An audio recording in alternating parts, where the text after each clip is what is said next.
ಆ ಪ್ರಶ್ನೆ ಉತ್ತರ ಕೊಡಿ. ಯಾಕೆ ಹೋಗಿಲ್ಲ? ಇಲ್ಲ, ಅವ್ರ ಕುಟುಂಬದ ಡಿಸೈಡ್ ತಗೋಬೇಕು. ವಕೀಲರು ನೀವು ಮಾಧ್ಯಮಕ್ಕೆ ಬಂದಿರಿ, ನೀವು ಮಾಧ್ಯಮಕ್ಕೆ ಬಂದಿರಿ ಒಪ್ಕೋತೀನಿ. ಸೀದಾ ನೀವು ಒಬ್ಬ ವಕೀಲಾಗಿ ನೀವು ಕೋರ್ಟಿಗೆ ಹೋಗೋದಲ್ಲ. ನೀವು ಇಲ್ಲಿ ಕರ್ಕೊಂಡ್ ಬಂದು ಕೋರ್ಟಿಗೆ ಕರ್ಕೊಂಡು ಹೋದ್ರೆ ಅವರು ಕೋರ್ಟ್ ಪೊಲೀಸರು ರಿಯಾಕ್ಷನ್ ಕೊಡ್ತಿದ್ದಲ್ಲ. ಇಲ್ಲ, ಈಗ ಅವ್ರ ಕುಟುಂಬದ ಡಿಸೈಡ್ ಮಾಡಿ ನಮ್ಗೆ ಹೇಳಿದ್ರೆ ನಾವು ಮಾಡ್ತೀವಿ. ಅವ್ರಿಗೆ ಗೊತ್ತಿರ್ತದ, ಅವರೆಲ್ಲ ಆಟ ಶಾಣೆ ಇರ್ತಾರೆ. ನೀವು ವಕೀಲರಿದ್ರೆ ನೀವು ಶಾಣೆ ಇರ್ಬೇಕು, ಬಟ್ ಅವ್ರು ಕೊಂಡಿರ್ತಾರ. ಅವ್ರಿಗೇನು ಗೊತ್ತಿರ್ತದೆ ಹೇಳಿ? ಹೆಂಗಿರ್ತದೆ ಗೊತ್ತ್ರಿ? ಅವ್ರು ಮತ್ತೆ ಯಾರಿಗೂ ಅಪಾಯಿಂಟ್ ಮಾಡ್ತಿರೋ ಏನ್ ಮಾಡ್ತಾರೋ ಕೇಳೋರಿಗೆ ಅವ್ರು ಕಂಪ್ಲೇಂಟ್ ಕೊಡೋರಿಗೆ ಖರ್ಗೆ ಸಾಹೇಬ್ರಿಗೆ ಹೇಳವಿ, ಪ್ರಿಯಾಂಕಾ ಸಾಹೇಬ್ರಿಗೆ ಹೇಳವಿ ಅದು ಅಂದ್ರು. ಅಂತ ಪ್ರಿಯಾಂಕಾ ಸಾಹೇಬ್ ಬಂದಾಗ ಒಂದ್ಸಲ ಬೇಕಾದ್ರೆ ಮೆಮೊರಂ ಕೂಡ ತಗೋರಿ ಅಂತ ಅಂದಿದ್ವಿ. ಯಾಕಂದ್ರೆ ಖರ್ಗೆ ಸಾಹೇಬ್ ಹೇಳೋದ್ರಿಂದ ಪ್ರೆಷರ್ ಆಗಿ ಪ್ರಾಪರ್ ಆಗಿ ಎನ್ಕ್ವೈರಿ ಆಗಿ ಚಾರ್ಜ್ ಶೀಟ್ ಸಬ್ಮಿಷನ್ ಮಾಡೋದು ಮುಂದೆ ಆಚಾರ ಆಗ್ತದೆ. ಇನ್ನೊಂದೇನಲ್ಲ, ಆ ಪ್ರಕರಣದಾಗ ಮುಖ್ಯದವರು ಈಗ ಬಿಟ್ಟಾರ, ಜನರಲ್ ಸಿಬ್ಬಂದಿಗೆ ಅರೆಸ್ಟ್ ಮಾಡ್ಯಾರ. ಮುಖ್ಯದವರು ಅವರು ಯಾವ ಕಾರಣಕ್ಕೆ ಬಿಟ್ಟರು ಏನ್ ಮಾಡ್ರು ಅದು ಇನ್ವೆಸ್ಟಿಗೇಷನ್ ಮಾಡೋದು ಗೊತ್ತೇ ಆಗ್ತದೆ. ಇಲ್ಲಿ ನಿಷ್ಪಕ್ಷಪಾತವಾಗಿ ನಿಷ್ಪಕ್ಷೀಕರಣ ಆಗಬೇಕು ಈ 3 ಪ್ರಕರಣಗಳಲ್ಲಿ. ಇದರಲ್ಲಿ ನಮ್ಮ ಮೊದಲನೇ ಪ್ರಕರಣದಾಗ 13 ಜನದ ಆರೋಪಿಗಳ 13 ಜನ ಬೈ ನೇಮ್ ಅದ. ಇವರಿಗೆ ಇಲ್ಲಿವರೆಗೆ ಯಾಕೆ ಅರೆಸ್ಟ್ ಮಾಡಿಲ್ಲ, ಯಾಕೆ ತನಿಖೆ ಕೈಗೊಂಡಿಲ್ಲ, ಅವ್ರಿಗೆ ನೋಟಿಸ್ ಇದ್ದೇ ಕೊಟ್ಟಿರುತ್ತೆ. ಕೇಳೋದ್ರಿಂದ ಕುಡಿತೇವೆ ನೆಸೆಸರಿ ಇದ್ದಿದ್ರೆ ನೋಟಿಸ್ ಕೊಡ್ತಾರಂತ. ಇದ್ರೊಳಗೆ ಹೆಂಗ ನಾನ್ ಬೆಲೆ ಅಫೆನ್ಸ್ ಅವರಲ್ಲಿ 335 to 340 ಫೋರ್ಜರಿ ಡಾಕ್ಯುಮೆಂಟ್ 7 ವರ್ಷ ಸಜಾ ಅದ. ಇದ್ರೊಳಗ ನಾನ್ ಬೆಲೆ ಅಫೆನ್ಸ್ ಇನ್ನ ಈಗ ಅದು ಟೈಮ್ ಅದ ನೋಡ್ರಿ. ಯಾಕಂದ್ರೆ ಇನ್ನ 60 to 90 days ಚಾರ್ಜ್ ಶೀಟ್ ಹಾಕೋ ಟೈಮ್ ಇರುತ್ತೆ. ನಿಮ್ಮ ಪ್ರಕರಣ ಈಗ ದಾಖಲೆ ಮಾಡ್ರಿ.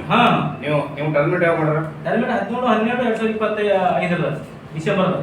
ನಾ ಅದಕ್ಕೆ ಮುಂಚೆನೆ ಪೊಲೀಸ್ ಸ್ಟೇಷನ್ಗೆ 8-9-2025 ಕಂಪ್ಲೇಂಟ್ ಕೊಟ್ಟೆ, FIR ಮಾಡಿರ್ತಾರೆ. ಅದಾದ ನಂತರ 8-1-2026 ಒಂದ್ಸಲ ಕಂಪ್ಲೇಂಟ್ ಕೊಟ್ಟೆ. 2 ಕಂಪ್ಲೇಂಟ್ ಕೊಟ್ಟು FIR ಮಾಡಾದ ಕಾರಣ ಕೋರ್ಟ್ ಮುಖಾಂತರ FIR ಮಾಡಿಸಿದ್ವಿ. ಅದಾದ ನಂತರ ಜನವರಿ 6ನೇ ತಾರೀಕು ಇದೇ ಆರೋಪಿಗಳು ನನಗೊಬ್ಬ ಹುಡುಗ ಕಳಿಸ್ತಾರೆ ಮನೆಗೆ ರಾತ್ರಿ ಟರ್ಮಿನೇಷನ್ ಮಾಡಿದ್ರು. ಹಾಗಾಗಿ ನಾನು ಕೋರ್ಟ್ಗೆ ಪ್ರೈವೇಟ್ ಕಂಪ್ಲೇಂಟ್ ಹಾಕಿದೆ. ಪ್ರೈವೇಟ್ ಕಂಪ್ಲೇಂಟ್ ಹಾಕಿದ ನಂತರ ಕೋರ್ಟ್ ಡೈರೆಕ್ಷನ್ ಮೇಲೆ FIR ಆಯಿತು. FIR ಆದ್ಮೇಲೆ ಒಂದ್ಸಲ FIR ಆದ್ಮೇಲೆ ಪೊಲೀಸ್ PSI ಪಂಚನಾಮ ಮಾಡ್ಕೊಂಡು ಹೋದ್ರು. ಅದಾದ ನಂತರ ಇಲ್ಲಿವರೆಗೂ ಜನರಿಂದ ಸಂಪರ್ಕ ಮಾಡ್ತೀನಿ ನನಗೆ.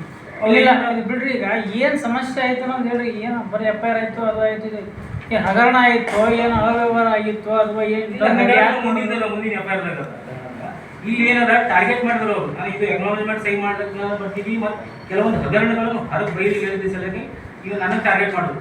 ಆ ಕಾರಣಕ್ಕಾಗಿ ಅವು ಎಲ್ಲ ಇವು ಇಲ್ಲ ಇಲ್ಲಿ ಹಗರಣ ಸಂತ್ರಸ್ತರು ಯಾರು? ಹಗರಣ ಆಗಿದ್ರಲ್ಲ ಸಂತ್ರಸ್ತರು ಯಾರು? ಸಂತ್ರಸ್ತರು ರಾಜೇಶ್ ರಾಠೋಡ್ ಅವು ಇಲ್ಲ ಇದ್ರೊಳಗೆ ಬಂದಿಲ್ಲ. 68ರದಾಗ ಹಲವು ಮಾಡಿಕ್ ಅಂತಾರೆ. 68/24 2 ವರ್ಷ ಆಯ್ತು. ಅವ್ರಿಗೆ ಇನ್ನೂರಿಗೆ ಚಾರ್ಜ್ ಶೀಟ್ ಸಬ್ಮಿಷನ್ ಮಾಡಿದ್ವಿ.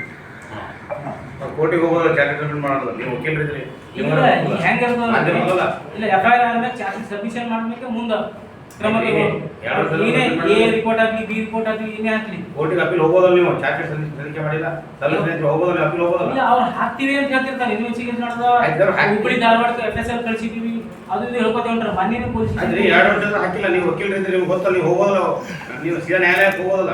ಹೋಗ್ಬೋದು. ಈಗ ನಾವು ಮೊನ್ನೆ SP ಗೂ ಕಂಪ್ಲೇಂಟ್ ಕೊಡ್ತೀವಿ. SP ನೀವು ಆಗಲ್ಲ ಹೇಳ್ಬೇಡ್ರಿ.